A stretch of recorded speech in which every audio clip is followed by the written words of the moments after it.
Boa tarde, estamos começando mais um Observatório da Democracia, com o Diálogos, Vida e Democracia. E hoje o tema que nós vamos tratar é o tema da cultura. Cultura no seu senso mais amplo, mas dentro dele o seu aspecto mais transformador, que é o tema da arte.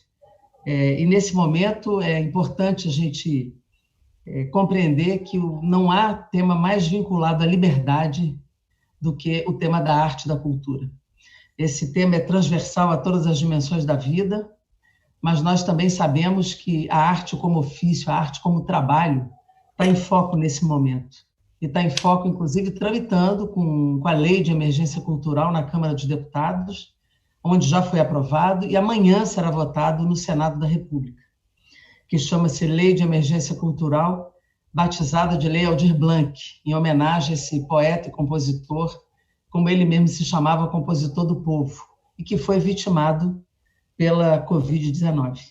Esse tema de hoje é a cultura em tempos de pandemia. Como encarar as medidas que temos que tomar agora, mas também como pensar a arte e a cultura a partir também desse novo normal, como tem sido chamado pela sociedade, por muitos que já escreveram sobre o que aprender com este momento e como levar esse novo momento, esses novos valores, esse aprendizado para o período pós-pandemia. Conosco aqui para debater esse tema estão pessoas muito especiais. Eu acho um privilégio poder coordenar esse debate hoje, que as 8 fundações que formam o Observatório, e é bom sempre repetir, né? Essas 8 fundações, as fundações que compõem esse observatório, que são as fundações Perseu Abramo, a Fundação Maurício Grabois, também a Fundação Lauro Campos e Marielle Franco, a Fundação Leonel Brizola Alberto Pasqualini, a Fundação Ordem Social, a Fundação Cláudio Campos e a Fundação Astrogildo Pereira.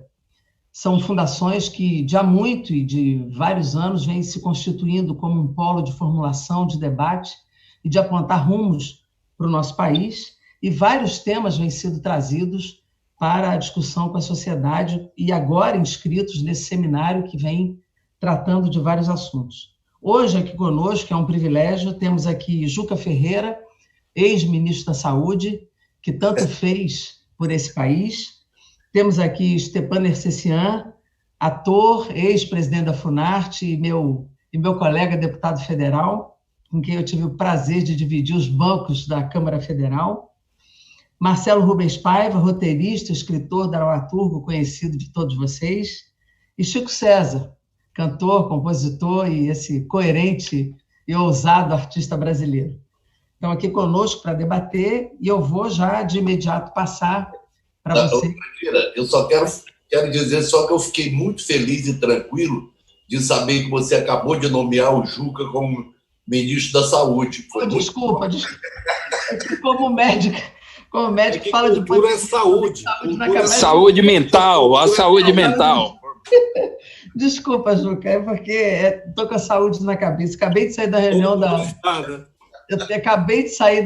da comissão externa do coronavírus e fiquei com saúde na cabeça. Desculpa, Juca. Mas também viu? Cultura também é saúde. Cultura é saúde. Ex-ministro da Cultura, que tanto fez para esse país, Juca. Você está fazendo muita falta. E é importante que esse debate aconteça, porque a gente está vivendo uma orfandade nacional de políticas culturais, né? Saibam que quando, em 2016, assumiu o governo, o Michel Temer, o primeiro ministério a ser desmontado foi o Ministério da Cultura, e que foi com muita luta do chamado movimento Ocupa Minc, que esse ministério voltou. Mesmo assim, as políticas estruturais não voltaram, estruturantes do setor, e depois disso a gente só veio ladeira abaixo. E nesse momento a gente não tem política cultural, é uma orfandade total e absoluta, os estados e municípios tentando segurar políticas nas suas cidades, nos seus estados. Nesse momento, a Lei de Emergência Cultural tenta socorrer os artistas, os técnicos, os oficineiros, os produtores, os educadores, os pontos e pontões de cultura com auxílio emergencial, como também os espaços culturais, micro e pequenos produtores, também com linhas de fomento. mas nós sabemos que é esse período emergencial, mas nós precisamos estruturar políticas para agora e para depois. Tendo dito isso, eu quero passar a palavra e vou passar por 10 minutos para cada expositor, nosso tempo é de 1h20 total, e vou passar nesse momento para abrir o nosso debate ao nosso ex-ministro da Cultura, Juca Ferreira, por 10 minutos para abrir aqui a nossa conversa nessa sala tão bonita e privilegiada, no nosso Observatório da Democracia em Diálogos, Vida e Democracia. Com você, Juca, 10 minutos. Bem, boa tarde a todos e a todas. Boa tarde, Jandira, nossa grande deputada, sempre muito ativa e muito atenta aos temas da cultura. Boa tarde aos demais e boa tarde aos que estão acompanhando. Eu queria, antes de tudo, agradecer às fundações, às 8 fundações que estruturaram essa conversa. Acho que, nesse momento, a inteligência é uma necessidade importante, porque a boçalidade, a burrice, a ignorância tomou o poder, e acho que a gente tem que restabelecer um ambiente de reflexão, de articulação, de cooperação, e os debates, as lives estão cumprindo um papel importante, trazendo as pessoas que, de alguma maneira, têm algum conhecimento, alguma expertise, estão engajados em alguma luta, para falarem para os demais. Isso tem permitido que a sociedade brasileira faça uma comunicação contra-hegemônica, no sentido de recuperar a vida democrática do país. Eu queria, entrando direto, porque o tempo é curto, eu peço a Jandira que me avise, faltando uns 2 minutos para eu concluir, e eu concluirei no tempo, pelo menos pretendo. Na Bahia tem um camarada que, quando alguém diz isso, eu vou falar pouco, ele grita lá de baixo, esses são os piores. E eu reparei que, depois que ele disse isso, é verdade. Os que tentam falar pouco é porque sabem que tem dificuldades. Nós estamos vivendo 3 crises no Brasil ao mesmo tempo, com dinâmicas distintas. Nós temos a crise sanitária da pandemia, que teve no presidente uma dificuldade enorme para o seu enfrentamento, porque ele vem tergiversando e levantando questionamentos à ciência, ao conhecimento, tentando criar um clima favorável a que o povo brasileiro ignore a pandemia, como se a Covid-19 fosse uma invenção, não existe, não é perigosa, é uma gripezinha. Isso, e dando o exemplo de ir para a rua sem máscara, tudo isso traz uma dificuldade enorme e aumenta o número de contaminados e mortes. Nós ainda não chegamos ao pico dessa crise. O Brasil está se tornando o epicentro mundial dessa crise, fruto de um atendimento complexo e dessa postura pouco responsável do presidente. Mas acho que, graças ao SUS, graças aos médicos, aos epidemiologistas brasileiros, graças aos enfermeiros, a todo o setor da área de saúde, que eu teria muito orgulho de ser o ministro, como Jandira acabou de me nomear, estamos travando uma batalha importante. Agora, a pandemia está chegando às periferias, favelas que vivem em situação social muito precária, e essa dificuldade fará com que, possivelmente, aí se localizará a gravidade maior da crise. A segunda crise é econômica, que tem a ver com a pandemia, porque a pandemia agravou as condições do funcionamento normal do país, do desenvolvimento da economia, mas a crise econômica advém desse receituário neoliberal do governo, que vem encolhendo o Estado, desarticulando processos produtivos, reduzindo em muito nossas possibilidades das relações internacionais. Todos os países que adotaram esse receituário neoliberal deu errado. A última foi a Argentina, que corrigiu o rumo eleitoralmente e já estão vivendo um processo de busca de saídas para a economia argentina, mas os economistas mais sensatos estão achando que nós podemos chegar até um encolhimento da economia brasileira em 11%. Só para a gente perceber a gravidade disso, até hoje, o maior encolhimento da economia que nós tivemos numa crise passada não chegou a 4%. Então, 11% vai significar fome, miséria, desemprego, falências de empresas, pessimismo, negatividade. E a terceira crise é a crise política do governo. O governo está bambo das pernas. O povo brasileiro está despertando de que não há, de fato, um projeto de país. Há um projeto de demolição do país, de demolição do Estado, de perseguição, de inocular o ódio na nossa sociedade. Então, nós estamos vivendo um momento muito difícil. Essas três crises estão em progressão e eu espero que a gente tenha a lucidez de encontrar um caminho. No meio disso, eu falaria da relação da cultura e da arte com a pandemia. O setor está vivendo dificuldades.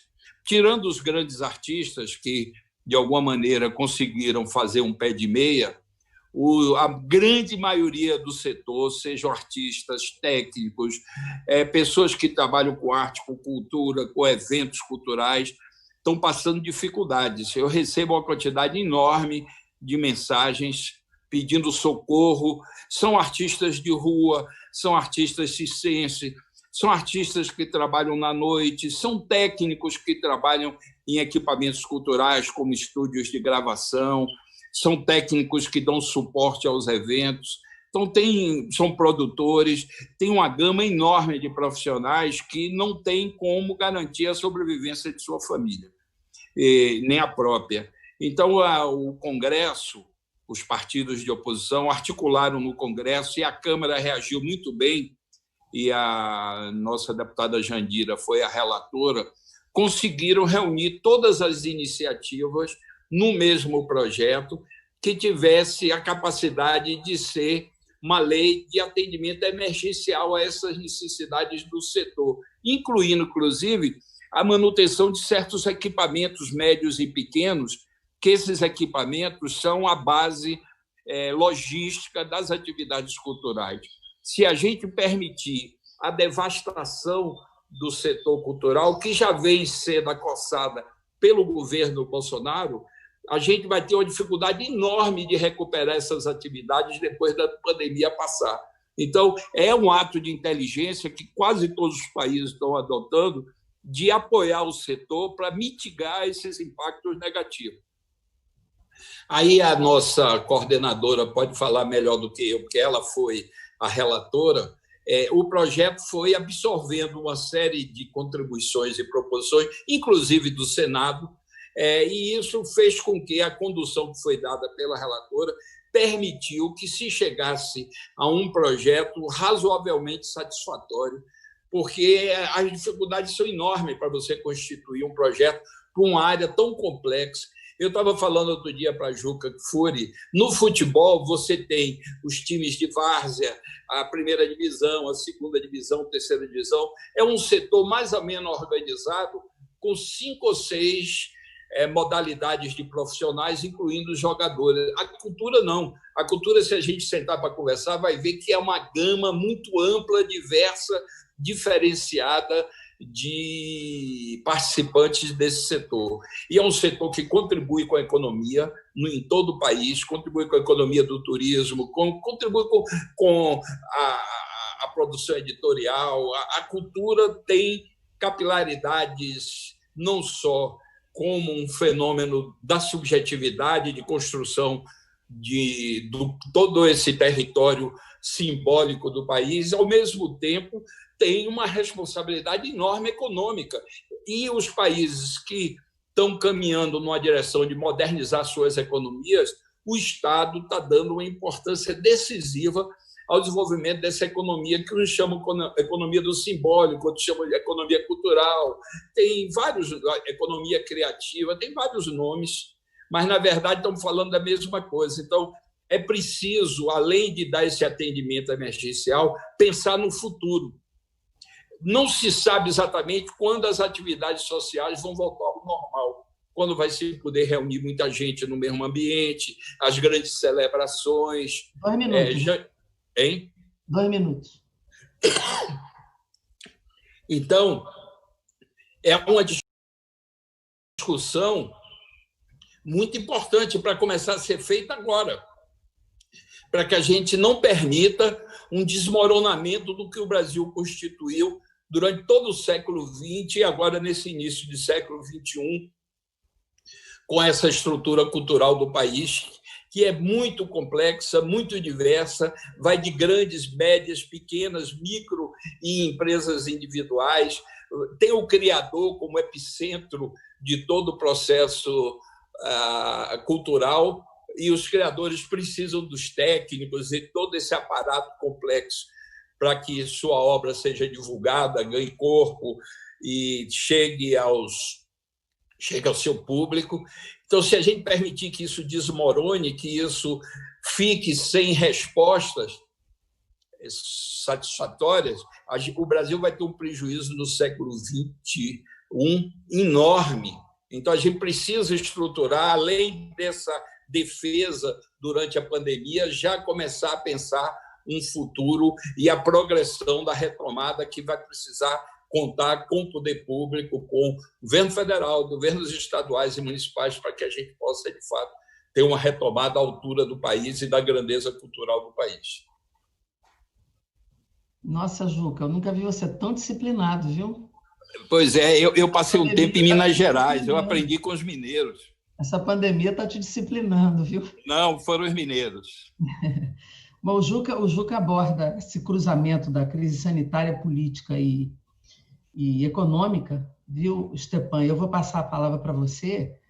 Você que é um homem do cinema, do teatro, da televisão e também da poesia, da escrita, né? E também da política, né? E pode fazer essa abordagem, inclusive, observando esse foco em que a cultura e a educação viraram alvo, né, desse momento político, um alvo ideológico, né, onde a disputa de valores está muito forte, e, ao mesmo tempo, como homem que sabe o que está na boca de cena e na coxia, no set de gravação e na frente das câmeras, e, ao mesmo tempo, em cima do palco e no backstage, você poder falar da cultura como trabalho, como ofício, né? Que nem todo mundo encara o artista como trabalhador, né?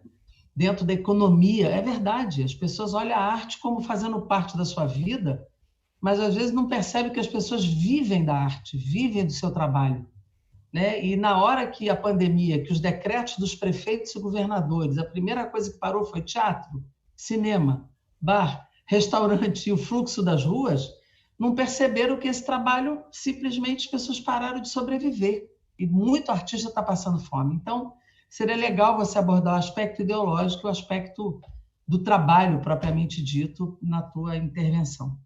A palavra é tua, 10 minutos. Tá bom, obrigado. Obrigado, Jandira.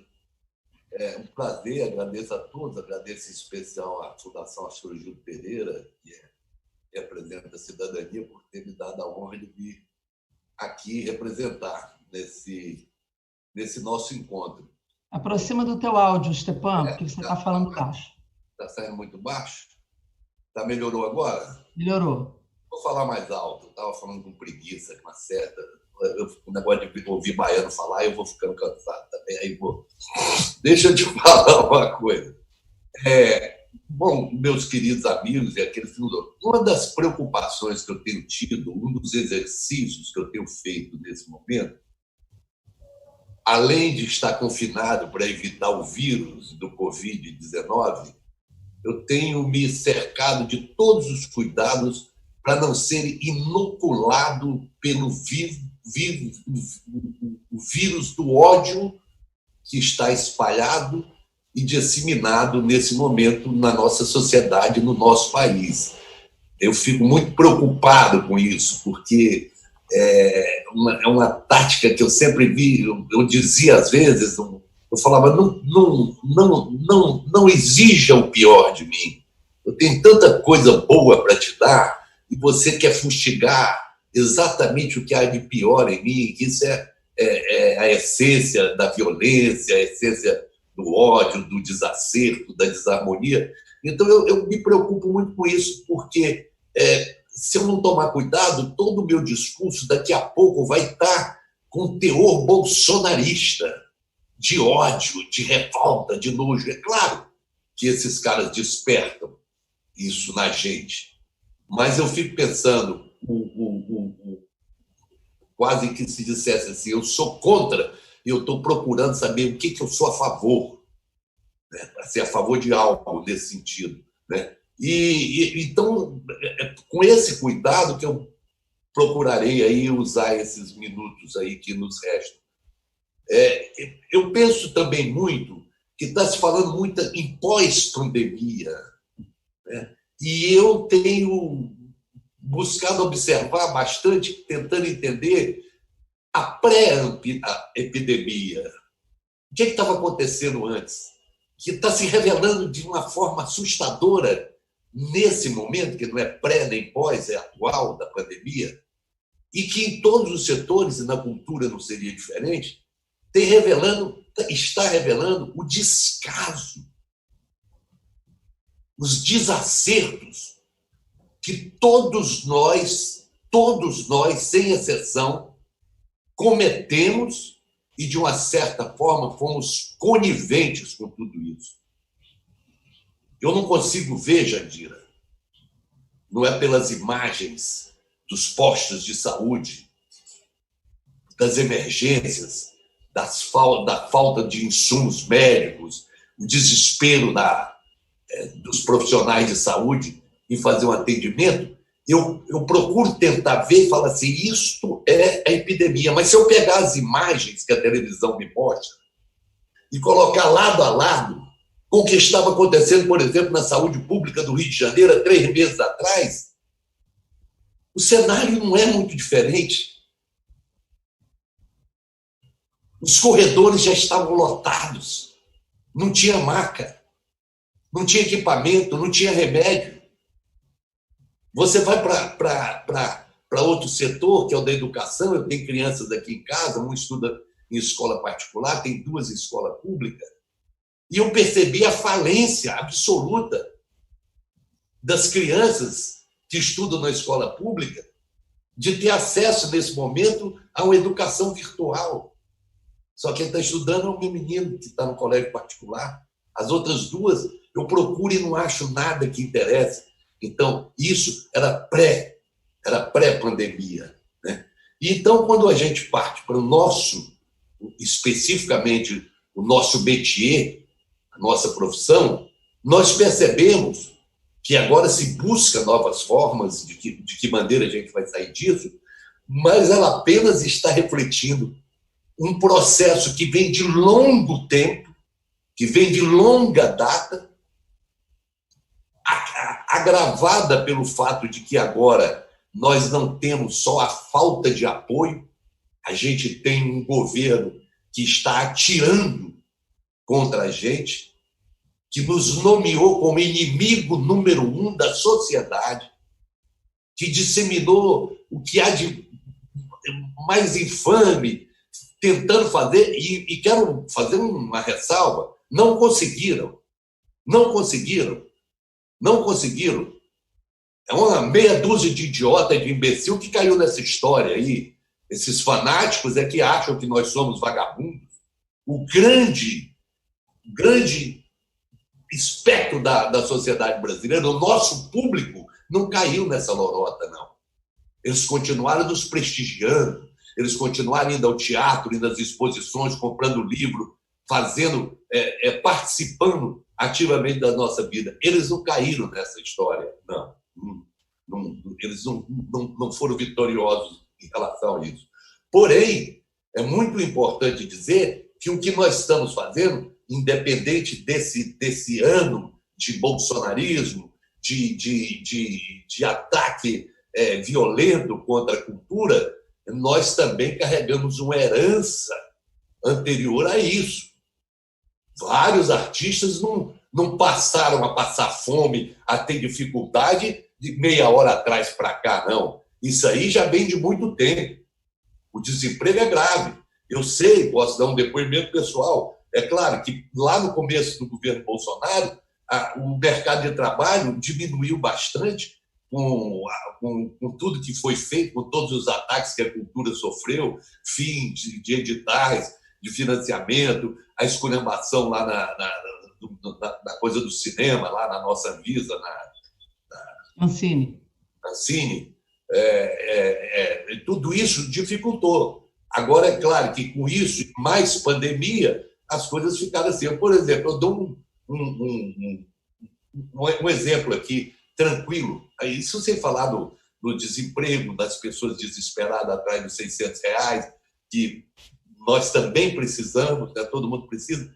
Eu tinha terminado, o meu último trabalho terminou em março, um contrato de uma novela na TV Globo, que eu terminei. Recebi o último salário em março e recebi o fundo de garantia pelo final do contrato. E tinha um filme e uma minissérie já engatilhada para começar 2 dias depois, porque o artista é igual a aranha, vive do que tece. Vem do almoço para comprar a janta. Então, nesse momento em que eu ia começar esse outro trabalho, que é o que me garantiria o meu sustento, o sustento da minha casa, da minha família, foi tudo cancelado. E eu estou gastando, essa semana, os últimos centavos do que eu consegui de fundo de garantia. E não tem perspectiva nenhuma ainda, não tem nenhuma perspectiva do que vai acontecer daqui para frente. Então, nós estamos vivendo, como você bem lembrou, Jandira, nós fomos os primeiros a ser atingidos e seremos os últimos a sair disso tudo. Disso tudo que a gente nem sabe aonde vai dar, o que vai acontecer, as restrições. E aí me preocupa uma série de coisas, como é que vai ser isso? E os artistas, eu tenho 67 anos, né? Com os cuidados, os novos cuidados que vão ter as produções, como é que vai ser? Se alguém falar assim, olha, não podemos trazer mais ninguém de risco, que agora eu já era de risco sem pandemia, agora então, um risco total. Mas tudo isso são preocupações que afligem uma família inteira, e não é pessimismo, mas se eu já não tinha grandes esperanças, se diversos e vários governos nunca nos olharam com a seriedade que nós merecemos, nunca nos consideraram uma parte importantíssima da economia brasileira, do PIB brasileiro, não é agora, com essa pantomima que está aí, que eu vou aguardar ou esperar qualquer apoio, qualquer aceno, né? Portanto, eu acredito que nós, mais uma vez, a vida nunca teve fácil para os artistas. Isso é importante que se diga. Esse fenômeno do artista milionário é um fenômeno recente. 2 minutos, Stepan. É um fenômeno recente, não é?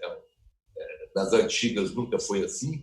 A gente sempre soube sobreviver em grandes dificuldades, e conseguimos superar tudo isso. Superamos ditaduras de Getúlio, superamos aparelhamentos, superamos uma série de coisas. E o que eu acredito é que não sei como, eu não tenho aqui uma cartilha de como é que a gente vai superar mais esse momento, que eu acredito que só será possível pela extrema dedicação, pelo carinho, pelo amor, pela paixão que move o artista em relação à arte, ao seu público, no nosso caso, a esse amor imenso que todos nós sempre demonstramos que temos pelo Brasil. Brasil cuja bandeira verde e amarela é nossa, e que não pode ser usada de maneira nenhuma para encobertar e para ser desfraudada por ideias fascistas. Jamais. O Brasil é nosso. É só isso, cara. Pô, segue o barco. Obrigada, Stepan. Nada, meus amores. Muito bem. Antes de passar para o Marcelo, Só citar a Fundação João Mangabeira, que no início me faltou aqui, das 8 eu falei 7, mas também realçar a de ordem social, que eu falei, mas parece que passou desapercebida, de ordem social do PROS, que eu comentei, mas eu acho que ficou baixinho, alguém me alertou aqui que não ficou audível. Marcelo, Rubens Eu queria Paiva... dar um palpite depois, Jandira, desculpa, eu queria dar um palpite seguinte, é muito importante que depois você nominasse, se fosse possível, a cada fundação dessa, a que partido pertence. É muito... Eu acho que seria muito legal. Posso falar, sim, claro. A Fundação Perseu Abramo é vinculada ao PT, a Fundação Maurício Grabois, PCdoB, a Fundação João Mangabeira, PSB, a Fundação Alberto Pasqualini é vinculada ao PDT, Leonel Brizola, Alberto Pasqualini, PDT, Fundação Lauro Campos e Marielle Franco, ao PSOL, a Fundação João Mangabeira, ao PSB, Fundação da Ordem Social, ao PROS, a Fundação Cláudio Campos, ao ex-PPL, agora está com o PCdoB, mas a Fundação Cláudio Campos permaneceu com a sua autonomia, a Fundação Astrogildo Pereira, ao Cidadania. Não sei se faltou alguma, acho que não. Agora eu falei todas. Obrigado. Marcelo Rubens Paiva, o Stepan falou do sentimento de abandono que a arte e a cultura sentem, né, de algum tempo. Isso seria importante você também comentar, mas também esse aspecto da inserção num projeto de desenvolvimento do Brasil, nacional, da cultura, porque eu recebi um relatório desse momento da pandemia nos Estados Unidos, 40% do desemprego estão na área de lazer e entretenimento, que é exatamente o impacto econômico da paralisia das atividades culturais e o impacto que esta cadeia produtiva tem, inclusive nas outras cadeias produtivas, né? Seja de serviços, vários restaurantes, hotéis e outras que estão dentro dessa rubrica, né? Lazer e entretenimento. E no Brasil não é diferente. Outro dia mesmo, pegando um dado de Niterói, a cidade aqui do Rio, exatamente 40% do desemprego está exatamente aí, nessa área.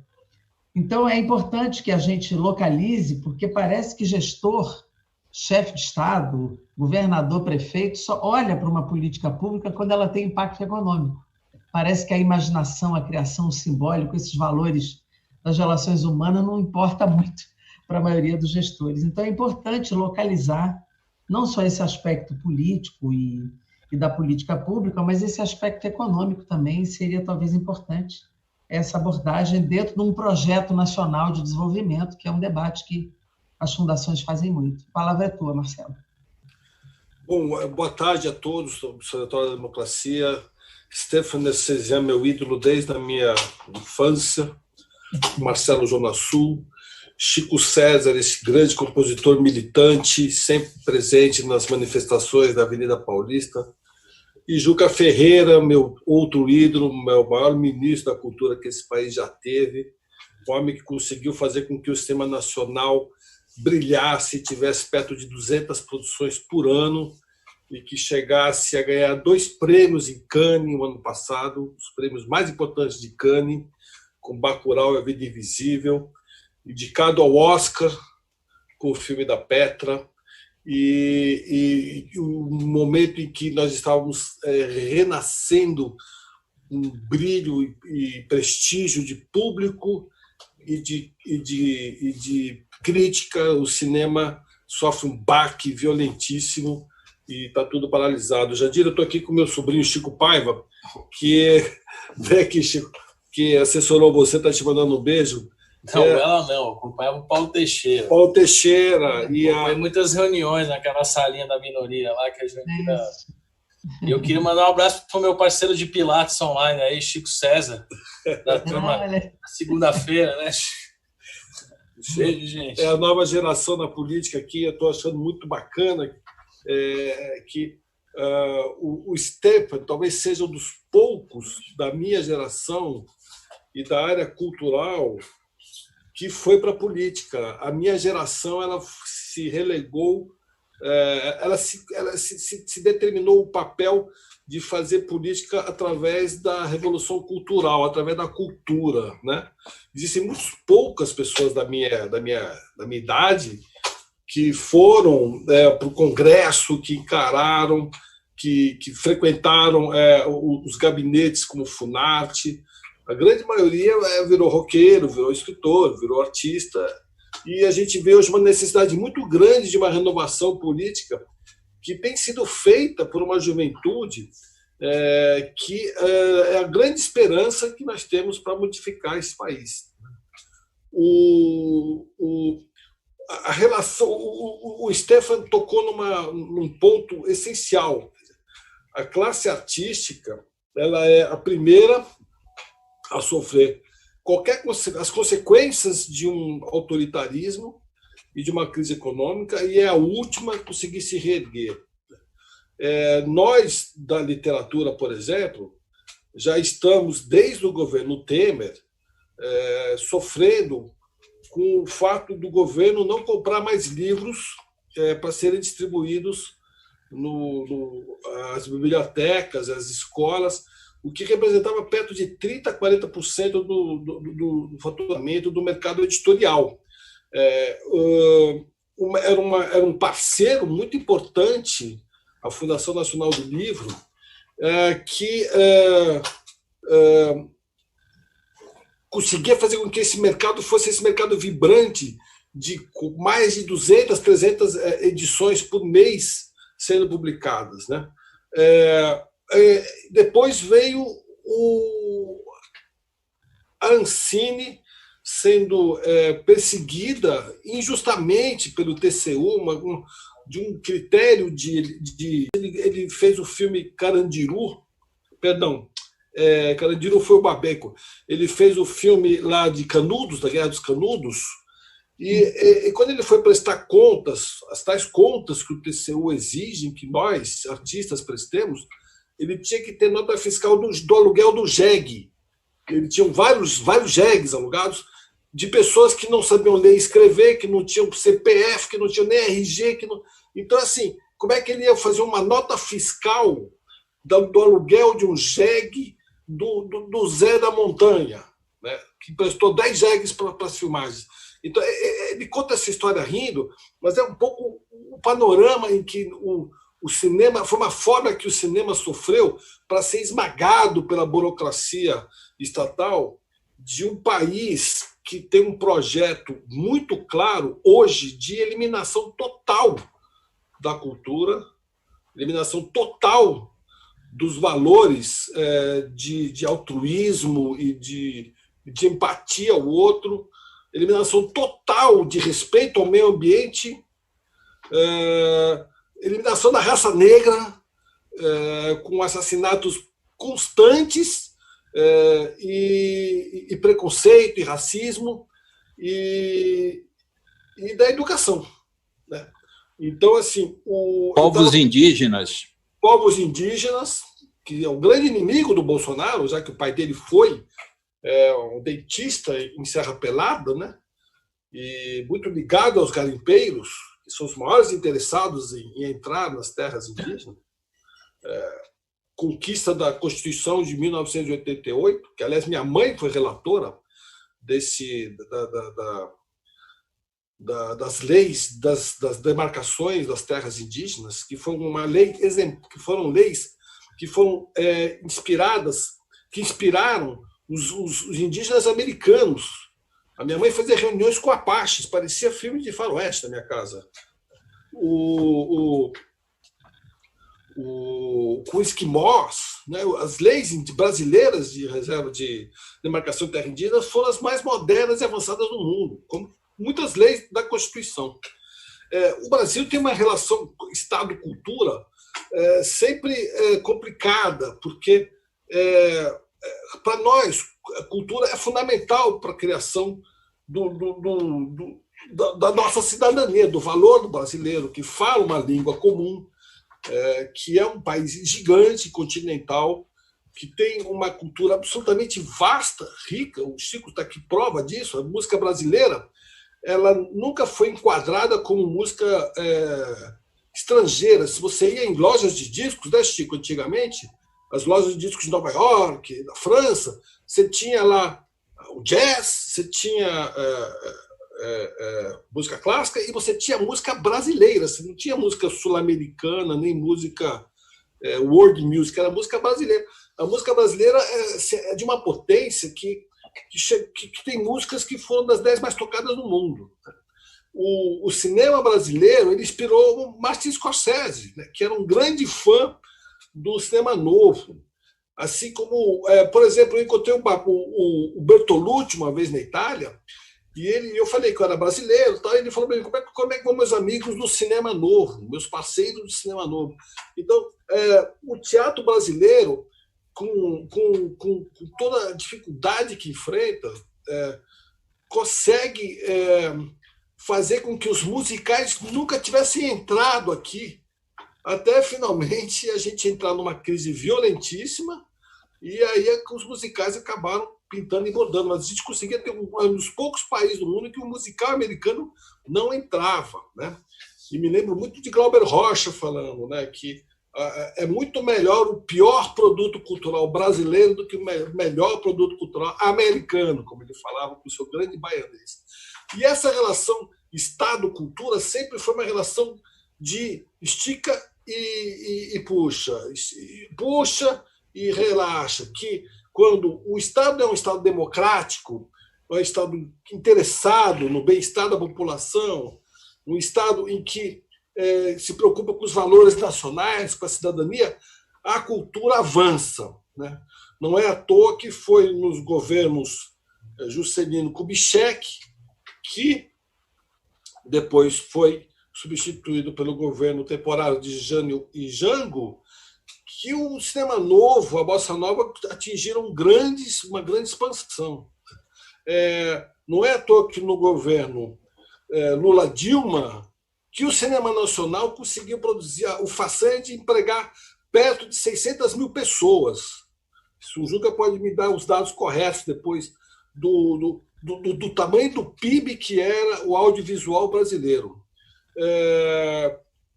Então, quando há um regime democrático, justo, que pensa em um projeto de nação, a cultura é valorizada. Quando há um período autoritário, a primeira coisa que eles focam é eliminação da educação e eliminação da cultura, né? E foi um projeto que começou com o governo Temer e hoje é a porta-estandarte do fascismo brasileiro, através de Jair Bolsonaro e seus seguidores da extrema-direita, a eliminação total e absoluta da cultura brasileira. Para eles, nós representamos o inimigo número 1. Nós, os índios, os negros e a floresta amazônica. No inimigo número 1. 2 minutos, Marcelo. E a gente não pode achar que o que está acontecendo é apenas um fator da crise econômica ou da pandemia. É sim um projeto de Estado de eliminação da cultura brasileira. Ou nós reagimos a isso já, ou nós teremos trevas por muitas e muitas décadas. Então, eu conclamo todo mundo, e está havendo agora uma união de todos os setores da democracia brasileira para entender e para combater esse autoritarismo que está não só eliminando a nossa floresta, os nossos índios, mas também com a nossa cultura. Obrigado. Obrigada, Marcelo. Agradeço a tua fala, que me deu assim, a ponte para puxar aqui para o Chico, né? Porque a gente já falou da cultura e economia, o mercado de trabalho, o abandono dos artistas e a falta de perspectiva que nesse momento se coloca, mas que, como diz o Stepan, já vinha com dificuldades. A questão da identidade nacional, que no nosso caso é a diversidade, e esse entender o patriotismo, né, essa identidade muito vinculada à nossa cultura, e democracia e cultura, que é o que o Marcelo coloca aqui, a relação das duas coisas, e essa diversidade brasileira, né, e tem aqui alguns comentários que eu vou falar que vieram pelo Face, pelo YouTube. Tem um aqui para você, Chico, que diz assim: um comentário que veio assim: quando os meus vizinhos, Chico César, os fascistas me incomodam, eu ouço Reis do Agronegócio a todo volume. Fátima de Souza. Aí veio aqui um do Daniel Gonzaga no YouTube, dizendo: time de peso, a cultura será fundamental para o enfrentamento à escalada autoritária promovida por Bolsonaro e seus asseclas. Roseli Cortelete, que diz: é muito triste e grave a situação dos artistas. A arte é tudo que nos dá algum alento neste momento horrível que estamos vivendo. É lamentável demais a desvalorização da cultura por parte deste governo ignorante, fora Bolsonaro. Né? E a Fátima de Souza, como diz uma letra de música do MST: esse é o nosso país, essa é a nossa bandeira, é por amor a essa terra Brasil que a gente segue em fileira. Então, são alguns comentários que vão chegando, e eu passaria para você, Chico, já puxando aí o gancho que o Marcelo colocou, dessa diversidade, você que é um artista negro nordestino da música brasileira, todo mundo cantou sua Mama África aí pelo Brasil inteiro, né? Puxar para você falar sobre isso. Quer dizer, nesse momento, o Brasil tem o seu alento pela arte, por essas estradas digitais, né? As pessoas estão tendo um mínimo de equilíbrio a partir da arte, desse voluntariado que se coloca aí todos os dias, mas também está vendo o grito por democracia, esse grito antifascista e antirracista, né? Que o mundo está gritando e o Brasil também começa a gritar, apesar de que aqui se divulgar essa falácia que o Brasil tem democracia racial, quando nós temos um racismo estrutural pesado, né? Forte, que se expressa todos os dias na morte dos negros brasileiros, né? E negras também. Então, eu queria que você abordasse esse aspecto da cultura nosso, e você como músico, como se sente nesse músico negro nordestino no meio desse momento tão difícil do Brasil. A palavra é tua, 10 minutos, Chico. Boa tarde, pessoal. Boa tarde, Jandira. Boa tarde, pessoal de casa. É um prazer estar aqui com vocês. Eu vou falar, cantar, tocar aqui como homem nordestino, negro, indígena.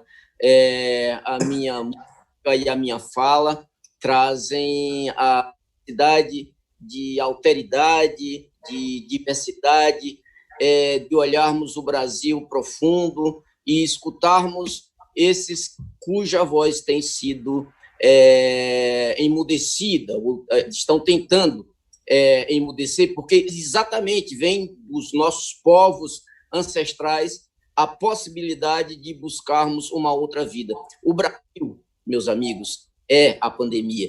O Brasil para os negros é a pandemia, o Brasil para os índios é a pandemia, o Brasil para as pessoas pobres, as mulheres, os LGBTQs. O Brasil, na sua essência, é a pandemia e precisa ser transformado a partir da escuta amorosa, afetiva, dessas vozes que estão silenciadas. Vou cantar uma canção aqui que se chama Lasca, uma canção que eu já fiz durante a pandemia. Aparentemente, talvez não tenha a ver, mas, na minha opinião, tem tudo a ver com o que nós estamos pensando aqui agora. Na noite que eu tomei a ayahuasca, me bateu lasca, pra que ser um só, se bem 9 ou 10, eu já fui. E a mim mesmo perguntei quem és, e sem timidez respondi: sou luz. Na noite que eu tomei a ayahuasca, me bateu lasca, pra que ser um só, se bem 9 ou 10, eu já fui. E a mim mesmo perguntei quem és, e sem timidez respondi: sou luz. Eita, capim santo, eita, é vacileira, mesmo que não queira, a pessoa evolui. É como se o vitamilho pudesse voltar a ser milho depois que foi cuscuz. Eita, capim santo, eita, é vacileira, mesmo que não queira, a pessoa evolui. É como se o vitamilho pudesse voltar a ser milho depois que foi cuscuz. É isso, meu povo. Nós precisamos ouvir o homem original do Brasil, escutar as vozes indígenas, silenciar essa voz, ou pelo menos pausar essa voz ocidental, né? Porque do mesmo jeito que eu digo que o Brasil é a pandemia, para os pobres, para os negros, para os índios, para as mulheres, os LGBTQs. O capitalismo é a pandemia para o mundo. Quando eu digo capitalismo, eu estou dizendo modos de produzir, distribuir e de consumir riquezas. Nós precisamos ouvir aqueles cuja vida ancestral, histórica, está sempre ligada à natureza. Então, de respeito, de equidade, de se sentir parte dela, não vendo a natureza como inimiga, né? Eu acho, e aí eu volto para a questão da cultura, né? Muitas vezes a cultura é confundida com a arte apenas, e a arte ela mesma confundida com o entretenimento. Está tudo dentro da cultura. Houve um momento no Brasil recente, né, em que Gilberto Gil e Ju Ferreira, juntos, tentaram ampliar esse espectro, né? Encontrar resistência no ambiente artístico, porque corporativo, né? Mas depois, muitos de nós fomos entendendo essa necessidade de pensar a cultura ali com os mestres da cultura popular, os ribeirinhos, os indígenas, né? E esse foi um momento muito rico, porque, do ponto de vista simbólico, do ponto de vista econômico, do ponto de vista da identidade cultural, né? Da territorialidade, de nos sentirmos ali parte daqueles lugares que nos dão origem, das teias, dos pontos de cultura, e ouso dizer, obviamente, que isso não era consensual dentro dos governos, mesmo petistas, né? E governo nenhum é consenso. Os governos são conflitos de interesses e nós fizemos parte disso. Eu, inclusive, me senti estimulado a ir lá para Paraíba, voltar para Paraíba para ser presidente da Fundação Cultural de João Pessoa, primeiro, né, que foi um trabalho fácil, porque já existia essa fundação, e depois eu fui para criar a Secretaria de Cultura do meu estado, para que ela pudesse integrar um sistema nacional de cultura, um fundo estadual de cultura que pudesse dialogar com o Fundo Nacional e com os fundos municipais. Esse foi um momento muito rico e conflituoso para quem estava na sociedade civil, para quem estava no governo, mas foi bonito e rico. Hoje, né, obviamente, a gente vive um momento em que a própria cultura, a cultura indígena, a cultura dos negros, a cultura, a arte, tudo é combatido e negado. Mas nós temos uma capacidade muito grande de nos reinventarmos e, assim, reinventar a própria vida, né? Todo tempo, para nós, é um tempo real. Não precisamos viver no passado, e como era antes da pandemia, como é que vai ser depois? Esses tempos estão todos ligados e a cultura trabalha de modo vivo. E quando digo a cultura, não me refiro apenas à cultura enquanto arte. Claro que eu me preocupo comigo, com a minha categoria, com os meus colegas, com os técnicos, né? Participo de lives beneficentes, de grupos, né? Mas esse é um momento em que os artistas eles devem pensar, quer dizer, deixar o protagonismo para as pessoas que atuam e trabalham na área médica. Esses são os protagonistas da nossa época, do nosso momento, os cientistas, os médicos, os enfermeiros, né, o pessoal técnico, os guardas do hospital, todo mundo que trabalha os motoristas, né?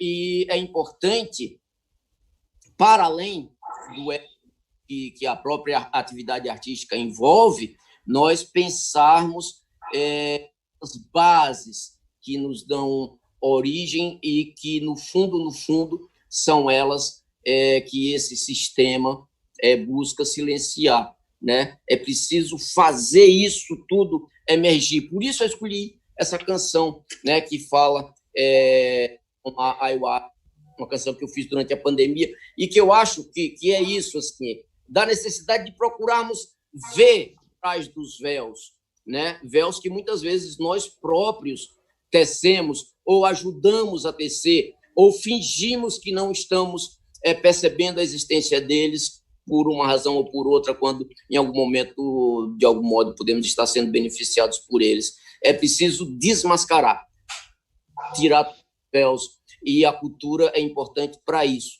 para sair também, muitas vezes, de um discurso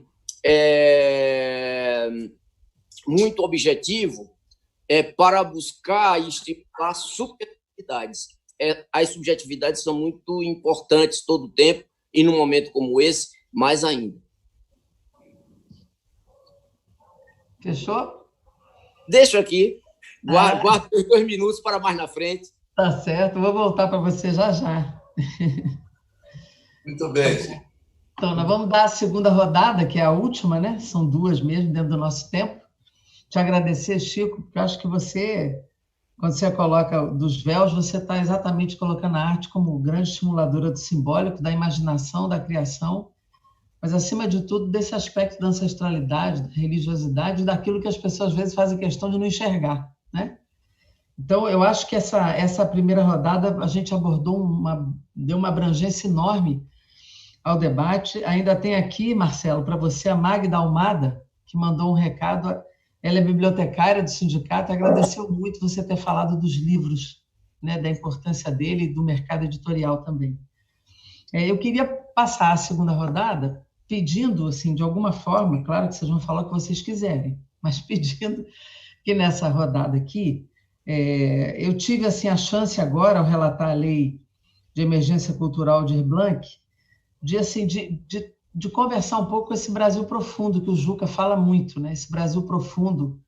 Eu tive a chance de conversar desde o artesão da cerâmica Marajoara, lá do Pará, até o ponteiro de cultura, lá do Rio Grande do Sul, passando por um conjunto de artistas de rua, artistas circenses, artistas de coletivos de todo tipo de linguagem, né, da religiosidade brasileira, essa transversalidade que a cultura e a arte ultrapassam, e foi muito rico esse processo, né, que unificou assim, essa busca, né, de uma saída nesse momento.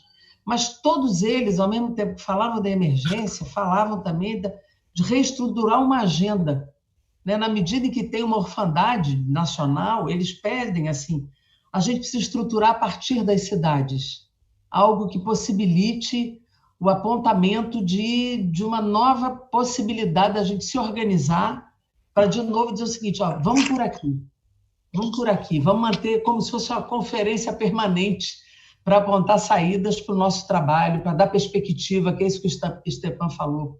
Vamos reestruturar uma perspectiva, porque está todo mundo assim se sentindo meio que sem saída, sem perspectiva, esse abandono, esse sentimento, Stepan, que você tem, muita gente demonstrou no conjunto das conversas, né? O que a gente faz a partir daqui?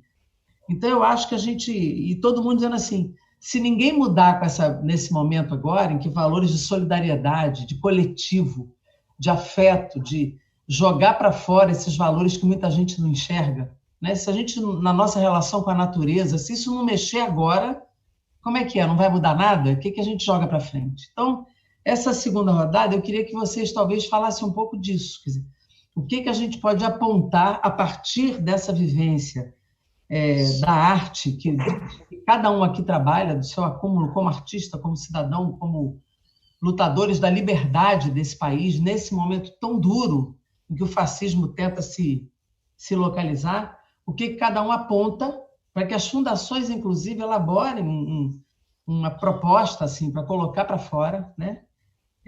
Colocar como apontamento assim, para a sociedade, o que vocês apontam como 1, 2, 3 questões que vocês apontem como fundamental nessa luta agora pela liberdade, mas pela ótica de quem vive por dentro, né? Essa criação artística nesses níveis do simbólico e da luta pela arte e cultura, na sua dimensão, inclusive, do trabalho. Vamos aí. Juca, você é o primeiro. 4 Jandira, minutos. 4 minutos. Embaralha aí essa ordem. Vê quem quer falar primeiro. Tá bom, Stefane parece começar. que quer falar. Vamos lá, Stepan. Você, então, 4 minutos agora, tá bom? Só para dar um fecho. E aí, Stepan, não adianta, você será convocado agora a ler a poesia que você leu antes da gente entrar aqui ao vivo. Você vai ler essa poesia, eu te dou mais 1 minuto para você ler essa poesia, além dos 4. Vamos lá. Eu me perdi aqui, mas eu estou aqui com eu estou exausto para responder tudo isso. Estou exausto, farto. Estou exausto, farto de tudo que me falta. E feito uma cobra, cansado de carregar o que sobra de rabo, de veneno, me condeno por crimes que não cometi. Que nojo viver nesse tempo de anormais, animais diferentes, que nascem com o joelho no pescoço, sem mira, sem pontaria, e atingem todo dia uma carta de alforria, sem destinatário, sem remetente. Me excluam dessa raça, urdida em traça, dessa podre semente. Vamos partir do zero, do canto de um quero-quero, de um canário, de uma sabiá. Me convidaram para uma festa, entrada franca, saída aberta, traje sem rigor, e, de repente, anunciam que o tema é outro, é festa de horror. Não, não aceito, por favor, não insista, retire meu nome dessa lista. Sou parte daqueles que preferem ficar do lado de fora, no Ceres. Ei, que lindo! Foi outra.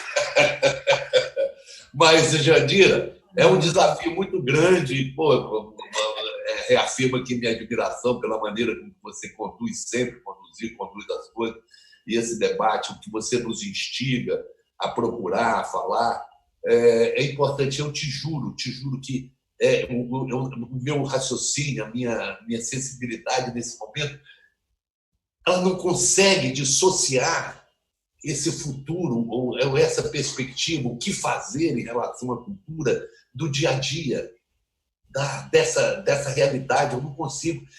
Tem hora que eu quero pensar, como é que a gente vai fazer isso ou aquilo, e eu fico pensando na fome, na falta de moradia, na desabitação. Esse país está vivendo em encostas. Esse país está sendo assassinado todo dia, está tomando tiro, está vitimado por uma onda de corrupção, e, ao mesmo tempo, isso tudo eu fico falando, meu Deus, e vejo aquele povo, às vezes, ali na live, ou como antigamente, aos pés de um palco, aplaudindo, mandando beijo, se apaixonando, fazendo um esforço sobrenatural para comprar o ingresso, para ver o show do artista, seja do sertanejo, ou de quem quer que seja, que ainda vai no cinema, esse povo lutando para ter o acesso à cultura, como luta da mesma forma para ter acesso a um prato de comida, a ter acesso a um banho decente que ninguém tem,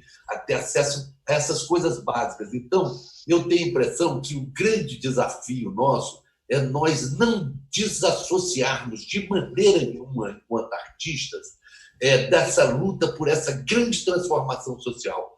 Porque se a arte não vai modificar absolutamente nada, a arte vai ser modificada no momento, a cultura vai florescer no momento em que esses seres humanos, que é a grande maioria da nação brasileira, tiverem a mínima possibilidade de viver feito gente.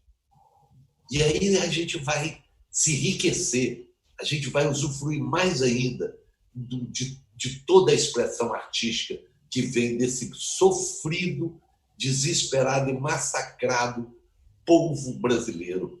Então, você me desculpe se eu não tenho uma coisa concreta sobre esse aspecto, mas o que eu penso é assim: vamos melhorar o Brasil, vamos enriquecer o Brasil, vamos enriquecer o brasileiro, porque nesse momento a cultura vai estar absolutamente enriquecida. É isso. Obrigada, Stepan. Você falou algo muito concreto, diferente do que você imagina. E aí trouxe para nós aqui uma polêmica que daria um segundo debate, não é não, Marcelo?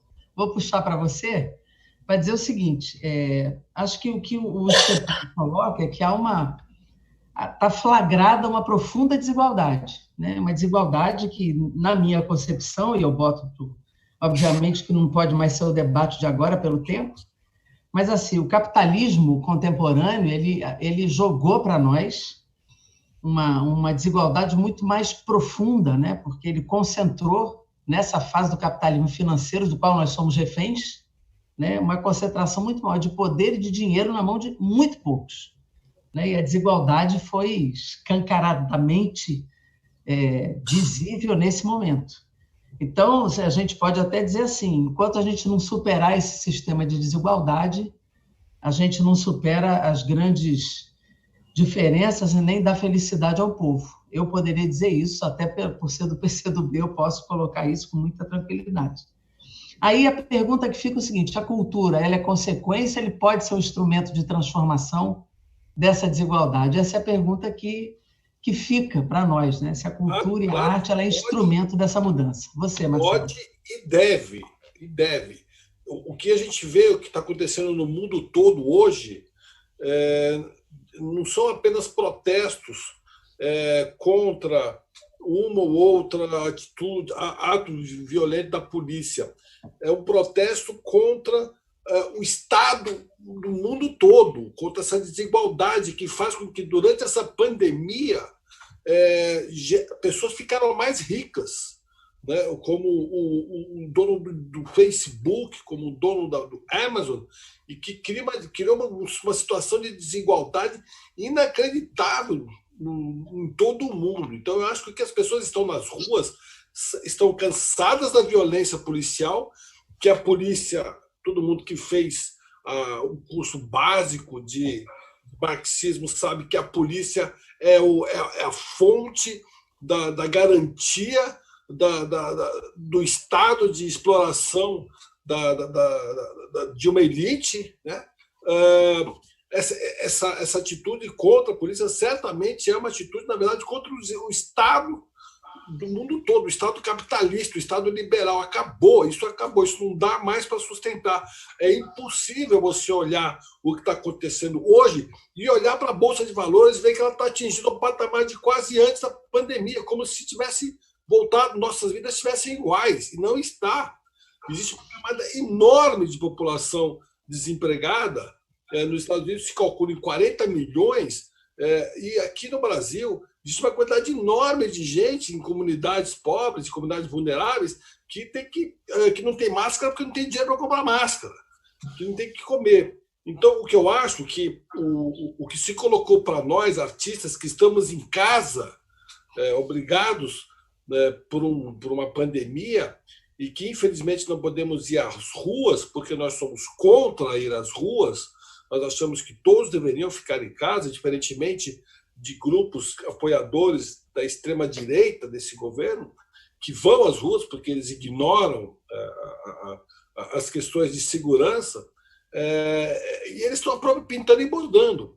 Amanhã, por exemplo, vai ter uma manifestação em frente à Cinemateca de 40 entidades cineastas para preservar a Cinemateca. A gente foi obrigado a sair das ruas. Nós estamos batendo panela, mas a gente quer voltar para as ruas, não sabemos como ainda. Um propósito a que eu e meus amigos nos mobilizamos foi ensinar e foi trocar ideias por esse instrumento poderoso que é a internet. Eu acho que é um papel do artista hoje tentar levar o debate, levar arte e cultura nessas lives que são feitas gratuitamente pelas várias redes sociais, pela internet, para a população toda. Vamos debater. Nós temos que derrubar esse governo. Isso é fundamental para reconstruir esse país. Nós temos que derrubar o fascismo, derrubar esse autoritário que colocou uma parcela enorme de militares dentro do governo como uma chantagem à nossa democracia e que vive ameaçando a nossa democracia. Vive ameaçando o STF, vive ameaçando o Congresso, vive ameaçando a imprensa, vive ameaçando os artistas, vive ameaçando a educação. Não é possível que esse Estado que nós estamos seja um Estado eternizado por um grupo minoritário de brasileiros que votou neste canalha que é o Jair Bolsonaro, esse incompetente que é o Jair Bolsonaro. nós temos que mudar esse governo, nós temos que combater esse governo. Isso é fundamental para toda a classe artística, que leve a população que está agora na internet, que tem algumas chances de assistir a qualquer tipo de debate inteligente. Nós temos que nos mobilizarmos para levar esse debate, para educar as pessoas, para explicar o que é a ditadura, o que é fechar o governo, o que é o fascismo. E quando passar essa pandemia, a gente vai ter que ir para as ruas ferozmente, pacificamente e com amor, mudar o país, aproveitando esse momento tão de questionamento do capitalismo. Obrigada, Marcelo. Conseguiu dar um consistente fora Bolsonaro em 4 minutos. Isso é que é competência. Obrigada, Marcelo. Respondeu brilhantemente a questão. Eu passaria aqui ao Juca para 4 minutos também responder a mesma questão, Juca. A arte como instrumento dessa mudança que foi colocada aí de tamanha desigualdade e consequência desse capitalismo que nós estamos vivendo. Você, Juca. Olha, o essencial já foi dito. Marcelo agora fez uma vibrante intervenção irretocável da necessidade da arte e da cultura em geral ter vínculos com as principais lutas, demandas da nossa população. Tem as estruturais que o Stefani levantou, a miséria, a desigualdade, a vida precária que boa parte dos brasileiros tem. Não dá para construir democracia convivendo com certas mazelas da sociedade. Nós ainda somos prisioneiros da herança da escravidão. As favelas são produto da escravidão.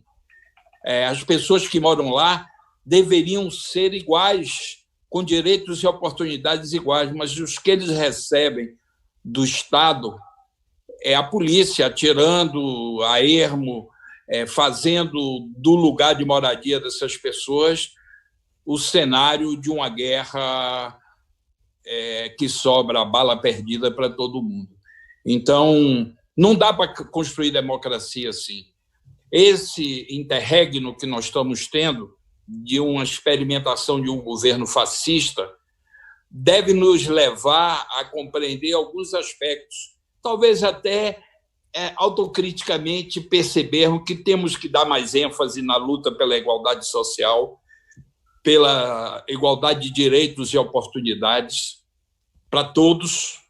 A cultura pode dar uma contribuição complementar dizendo o seguinte: direitos e oportunidades iguais para todos é o que caracteriza a democracia.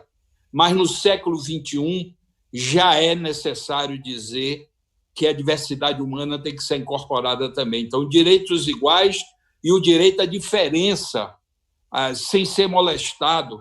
Falamos dos negros, dos povos indígenas, dos migrantes, dos ciganos, da comunidade LGBT, que é uma comunidade importante nas grandes cidades brasileiras e em todo o território, e que até hoje são mortos. O Brasil é um dos países que mais mata homossexual no mundo. Então, não dá para construir democracia e fingir que não está vendo esse lado perverso. O Brasil tem um lado lindo, generoso, de amor à vida, de liberdade, de busca de navegar nas ondas da sensualidade. Mas tem um lado perverso, cruel, que é esses 20 e pouco % que apoiam o Bolsonaro, independente das bobagens, dos erros e das maluquices que eles dizem no governo. Então, é preciso reconstituir o tecido social, é preciso ter uma visão estratégica de mudar o Brasil. E o ambiente democrático é o melhor caminho para isso, porque você vai enfrentando, vivendo crises, mas você vai constituindo uma visão de maioria que necessariamente caminha na direção de direitos e oportunidades iguais e de aceitação da diversidade humana. Então, esse é o primeiro item. O segundo é que não dá para você retornar à democracia. Eu não tenho nenhuma expectativa nesse governo. Não há saída para a arte, para a cultura, para os artistas, para os trabalhadores, para os negros, para as mulheres, num governo fascista, racista, misógino, homofóbico, contra os índios, contra o meio ambiente. Não há possibilidade, há uma disparidade. Então, os que estão por detrás, que apoiaram a interrupção da democracia brasileira com um impeachment sem base legal, os que vêm dando sustentação política, que, na verdade, são setores importantes da economia brasileira, têm que vir a público e retirar esse apoio e reinvestir na construção da democracia brasileira. Do lado do povo, isso já está se constituindo. Tem uma semana que eu estou otimista, muito. Aliás, normalmente eu sou otimista, mas tem uma semana que eu percebi que houve uma mudança de vento. O vento está soprando contra o fascismo e contra o Bolsonaro e está abrindo perspectiva de uma retomada democrática da sociedade. É preciso construir uma unidade ampla, muito ampla. É preciso ir constituindo os conteúdos dessa unidade, que não pode excluir ninguém. Tem que chamar o presidente Lula para o debate. É um líder importante da sociedade brasileira, o maior líder popular que nós já tivemos na história brasileira. Foi injustamente condenado por um processo hipócrita de construção de combate à corrupção, quando, na verdade, era um projeto de deslocamento do equilíbrio político da sociedade. O PT ganhou 4 eleições e todas as pesquisas indicavam que o presidente Lula seria eleito e certamente seria reeleito. Então, foi insuportável para a direita brasileira conviver com o processo democrático que nós estávamos vivendo, e é evidente que tinha que passar pela demonização de Lula e pela tentativa de retirá-lo do processo. Qualquer reconstrução da democracia, qualquer projeto sério, qualquer manifesto em prol da democracia tem que abrir a porta para reincorporar 30% do eleitorado brasileiro que se sente representado na figura desse que foi o maior presidente que o Brasil já teve, maior do que Getúlio, inclusive, porque Getúlio tinha uma escoliose para a direita ali, uma simpatia por um regime autoritário, apesar de tudo que ele fez em favor da população brasileira. Hein? A Jandira fica deliciando essa louca ao Lula. O Lula não, hoje... eu estou tentando falar concreto, Stefani. Você falou que achou que talvez sua fala não fosse concreta. Então, o Marcelo Rubem Paia levantou a bola e eu estou dizendo, é preciso constituir, é preciso que os próximos manifestos assumam que é preciso reconstituir o tecido social, abrindo a possibilidade de que a democracia no novo ciclo seja um instrumento de construção de igualdade de direitos e oportunidades para todos.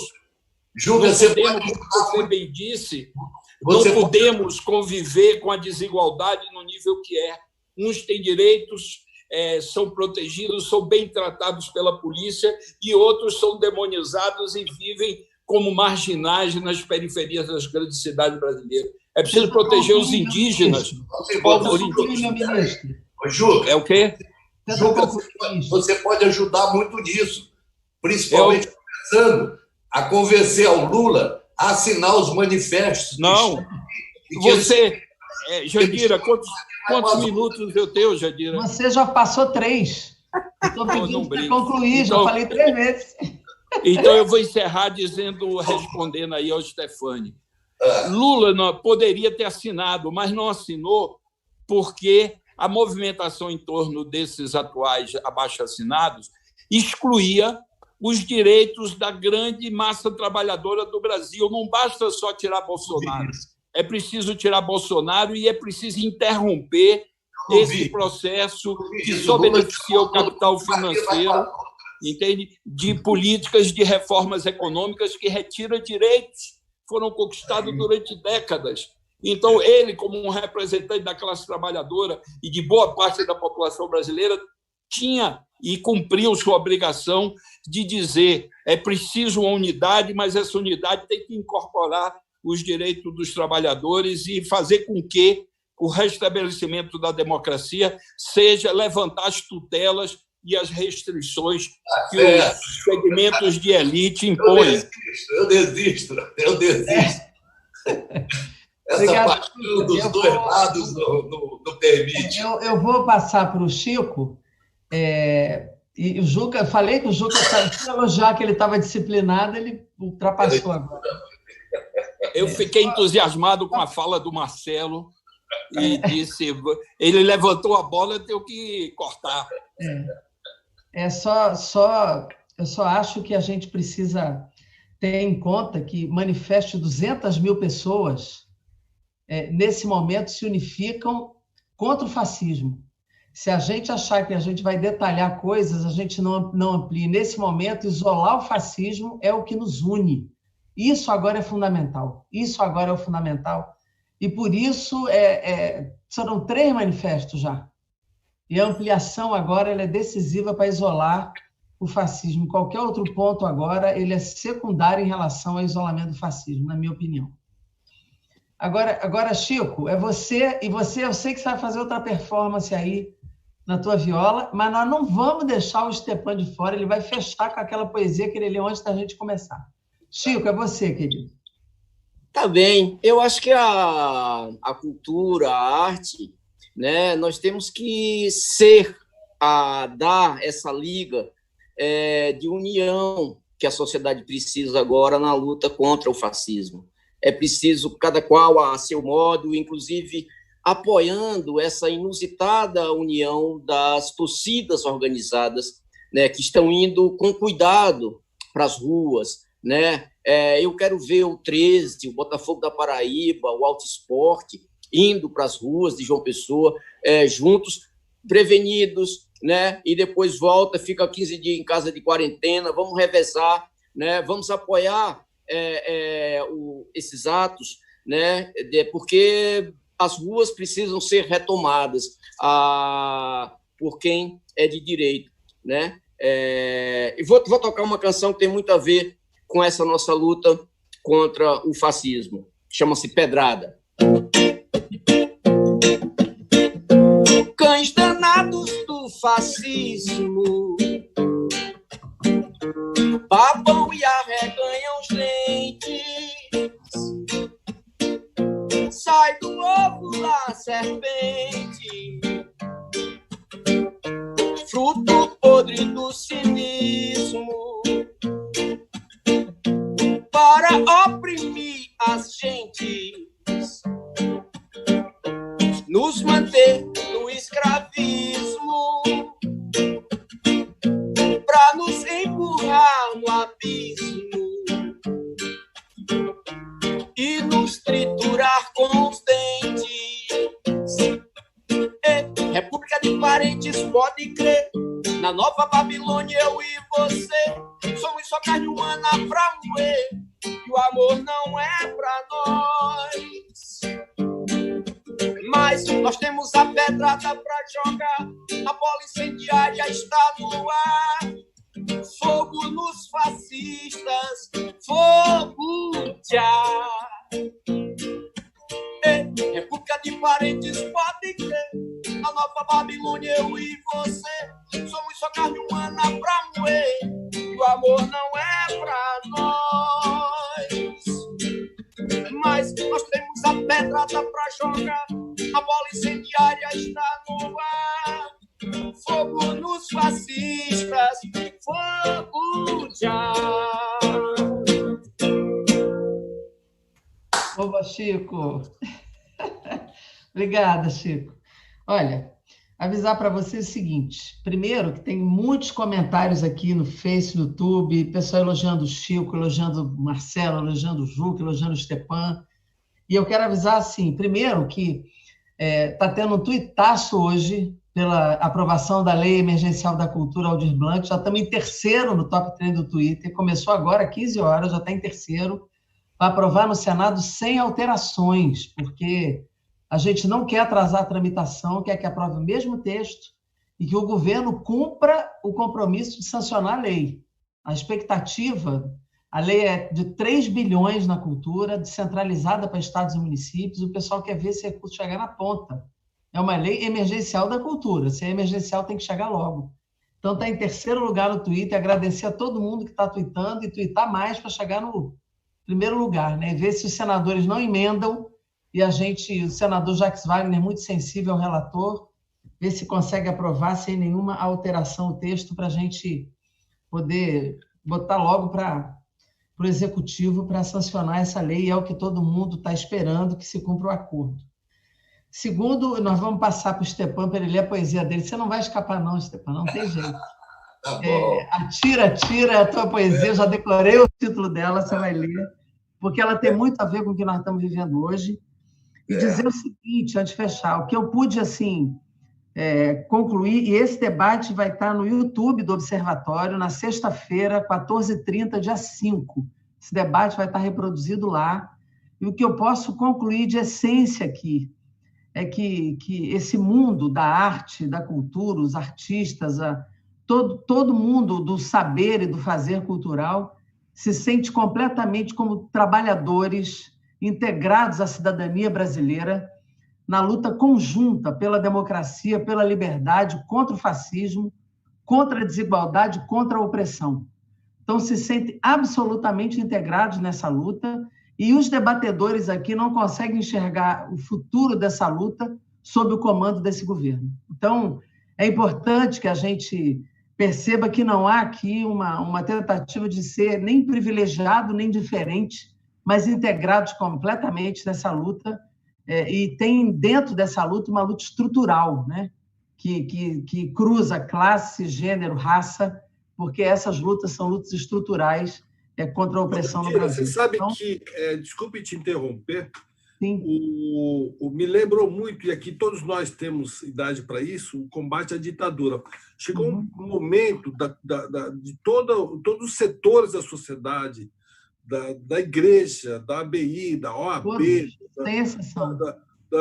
Dos artistas, dos estudantes, dos trabalhadores do ABC e de outros estados, o combate à ditadura, a democracia já e o combate à ditadura. Então, o atual momento, hoje, que se mostra, para mim, é o combate ao fascismo. Nós não podemos nem pensar em voltar a atuar como artista diante desse regime. A gente tem que acabar com esse regime, voltar a uma democracia justa, social, intolerante, o regime intolerante, o regime racista, o regime com preconceitos contra o gênero, uma loucura que aconteceu nesse país, que a gente tem que acabar com isso logo, entendeu? Não só na política, como na cultura, porque a intolerância está entrando nas famílias, em algumas famílias, né? que têm a pouca vergonha de usar uma tocha, que é um símbolo nazista, diante do Supremo, para pedir o fechamento do Supremo. Então, eu acho que... Nazista da supremacia branca, né? De sobrevivência nacional é a união de todo o setor da sociedade para combater o fascismo, como a gente combateu a ditadura e conseguimos derrubá-la. Então, a arte e a cultura fazem parte dessa frente ampla antifascista, que é o que todo mundo aqui defendeu, independente de nuances e de diferenças, a importância de a gente se sentir integrado, os artistas, todos que participam desse mundo do fazer cultural, se sentirem integrados como cidadãos, trabalhadores, nessa grande frente ampla antifascista. Stepan, você vai fechar agradecendo ao Observatório, ao Diálogos, Vida e Democracia, das 8 fundações, esse momento tão importante que dá relevo a essa pauta da arte e da cultura, que estará, repito, no YouTube, dia 5, 14h30, esse debate. Você, depois da música do Chico César, antifascista, a tua poesia que cantou antes, você vai fechar com ela, que está bem atual. Obrigada, Juca. Obrigada, Marcelo. Obrigada, Chico. Obrigada às fundações. Stepan, é com você para fechar esse bom. Alto. Obrigado aí pelos meus amigos. Beijo grande para vocês e a quem esteve conosco até aqui. Um beijo para todos vocês. Eu adorei participar. Ô, Jandira, tuita lá para mim, que eu não uso Twitter. O Senado vê se te emenda e não emenda. Isso. Muito bom. Ô, Juca, quando nós voltarmos, retomarmos o poder, o teu assento na Ancine, no Ministério da Cultura, está garantido, viu? Vamos lá. Para retomar toda essa maravilha de administração que você fez aí. Vamos lá, vai lá, Stepan. Tem escrito, e aqui eu fiz essa ontem, sem justiça não há paz. Entenda, rapaz, não consigo respirar.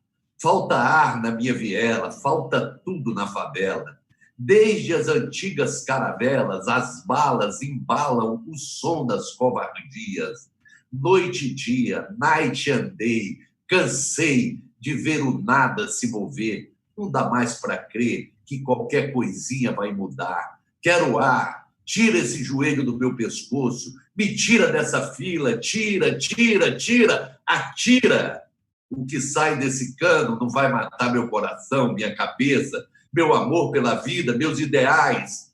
Sou soldado da humanidade e se tenho uma vaidade é dizer que não quero mais. Atira, tira, desperdice sua bala e avise ao seu superior, por favor, que a tua tirania me feriu, mas não me calou. Mas não se esqueça, tira, que quando você me mira, é em você que você atira. Então, vê se me erra. Quem sabe assim você se acerta e me deixa respirar em paz. Uhul. Muito bem, Stepan. Gente, um beijo grande. Chico, todo mundo. Gente, tchau. Obrigada aí. Estamos encerrando aqui. Diálogos, Vida e Democracia. Tchau, tchau.